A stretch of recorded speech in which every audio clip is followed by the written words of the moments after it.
down? No, stand. No. I'll sit. Okay, I'll get you a chair. Okay, cool. Anyone got a question? We got a couple of questions here. Yeah. Yep. Anyone? Yeah. What's your favorite concert memory from a concert you've been on? Not My what? your favorite concert. My favorite concert Yeah. You not that you've done, that Oh. you've seen. that I've seen? Thank you.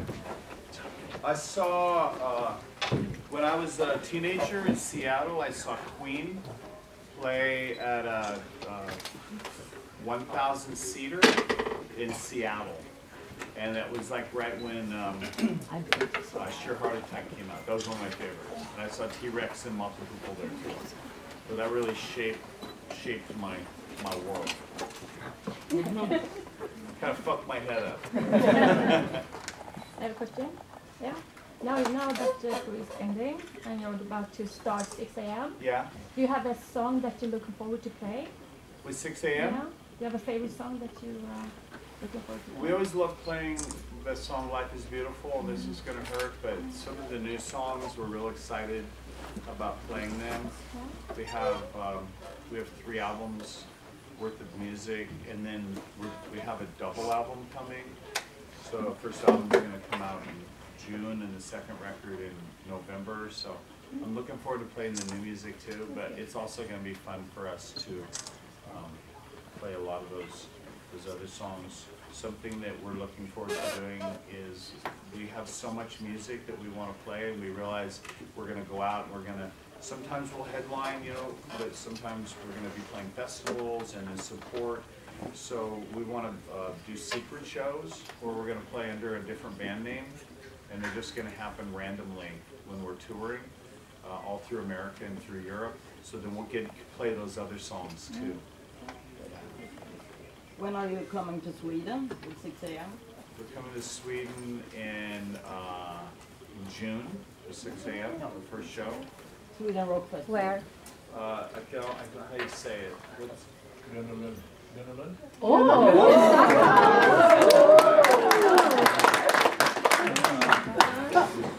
So yeah, we play, and then there's some other stuff coming. We'll just Cool.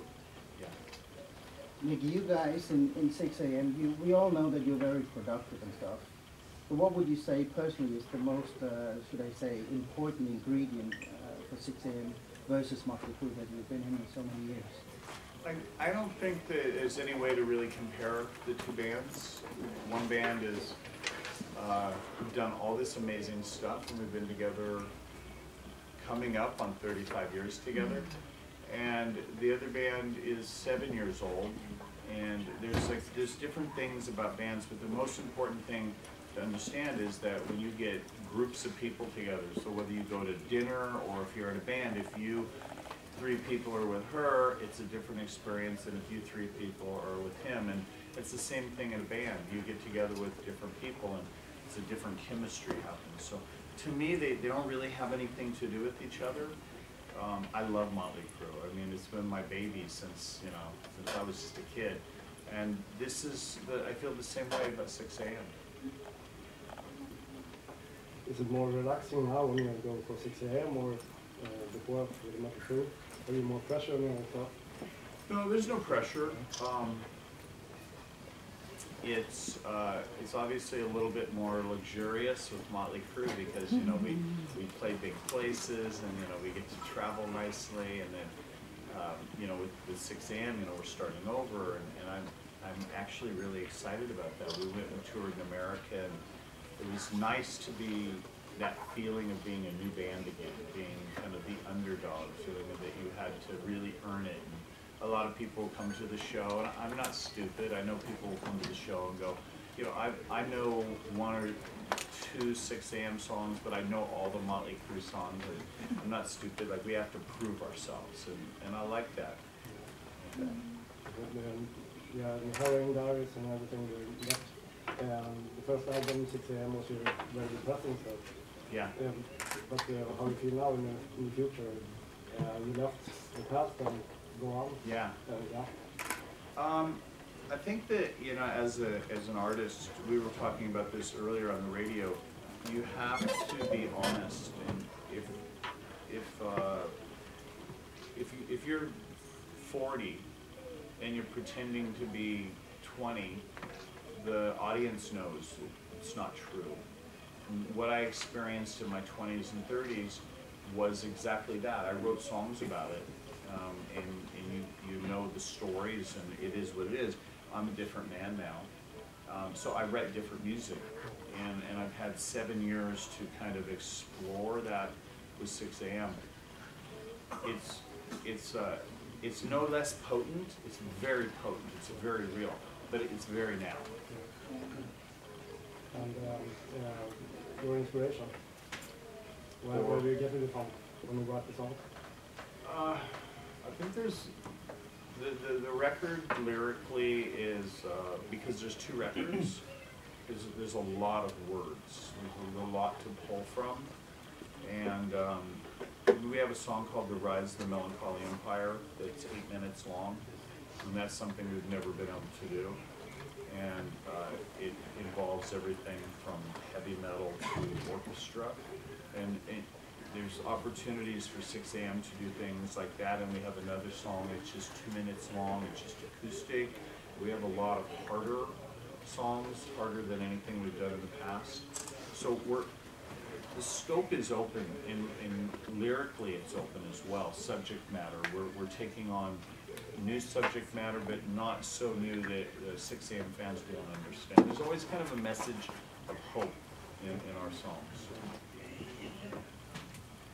I mean, you do Mötley, you do 6 a.m., you do radio, and between that you got the kids. Where the hell do you find your time? I'm sleeping right now.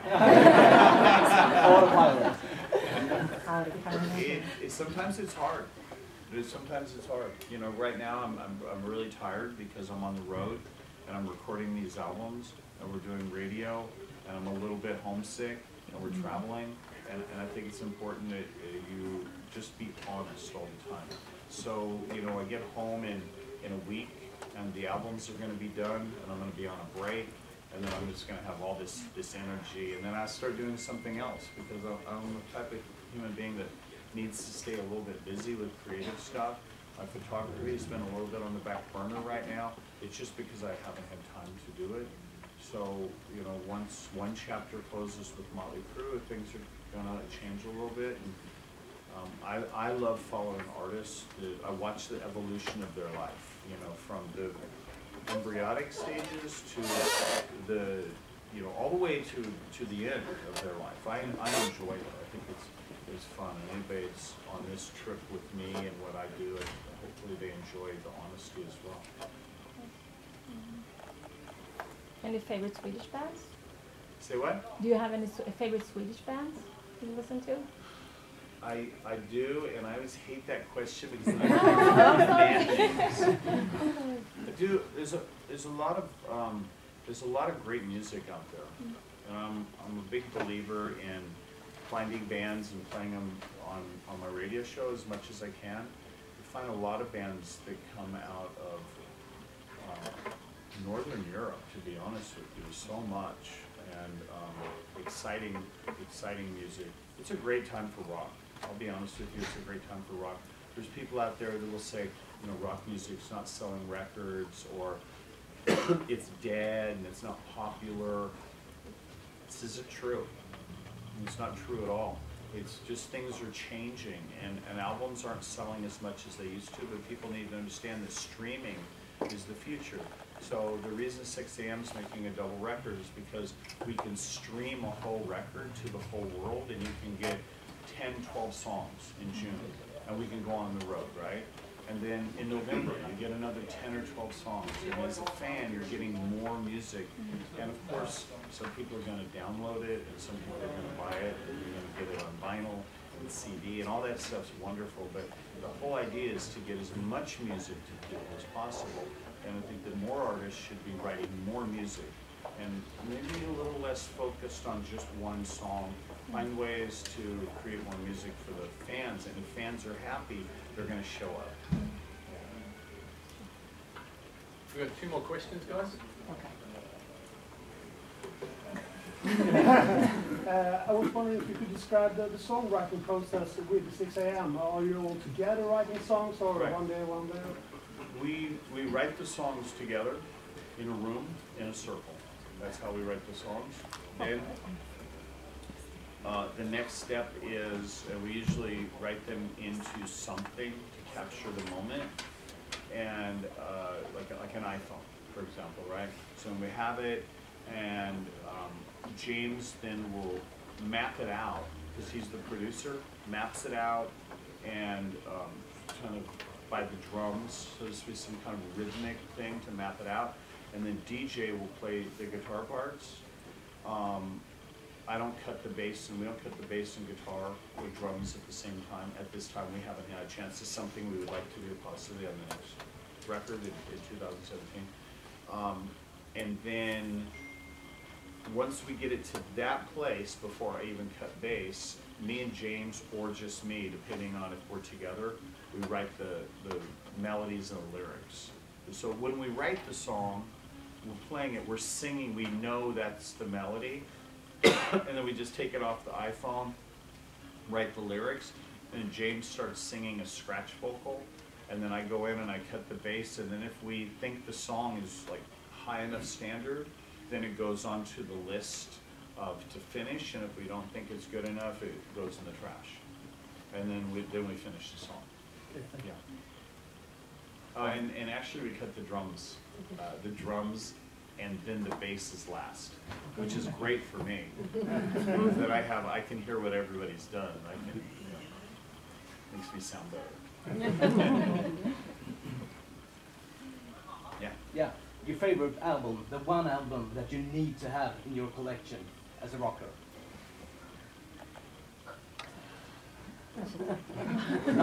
So hard. 3 albums. Okay. Queen 2. Okay. Yeah. Why? Oh no, that album's a perfect album. It's just the perfect album.